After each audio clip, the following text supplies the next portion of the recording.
ni azul tu polan ni chpo lewa hen achua ka te amit achol ni kan hi cha cha he na ung la sa lo hi ya ta na ve ve chi mo la kha na ngai ha mi cho na kan wa no den hu te ka azul tu ni bian han mi cho boy ma hi pa te amit achol na he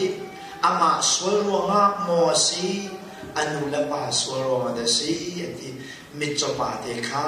an mit cho na ko ma be chai ram an thau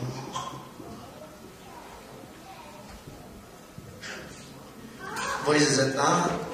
van chat na ka tong mi na in la lo na phak te ka an kong na zon ve ton ka pathian mi nung na voi zat na mi thi na ka te ka an fa pa tuan to ka chi na khemo an fa nu tuan to ka chi na khemo an bilen bu he ma chen an si cha si dia voi se se na bian ne ruwa kha na phil mo hoi abang deu lo mi na na mu na te ka boy pa tu chot lo win na rian lo pi aruang na gol don kha na phil mo mai le ya har na ka tong mi le van chen na ka tong mi na family in chun kol khana ka te ka mo har na an ton na aruang he va khan man swal in va i chai swal jin jet lai ji zul tu bo cho an tel to ke boy ma cho ka te mi cho cho mu swal lo cho na se ko lo we ni ki se chu cha swal ruang re krima se himan tu chua ka te mi cho di chua chu thong ton lo ba ka si cha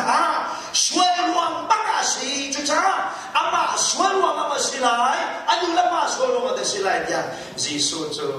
bian hal jisu na le mi na chu apan hi te hin asalo we ama swal ruang zong asalo anu la pa swal ruang zong asalo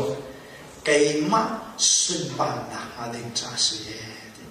hallelujah hallelujah kami ta cho thi boy ma sun pa na ha ding si sa chun a chon chon ta a chon ko lai boy ma sun pa na ha ding si sa chun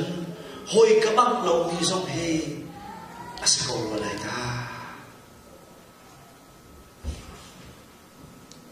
pathian sun pa na ha ding cha si sia chun ka dap lo zong chu ama ya na ta mi sia chun asiko ru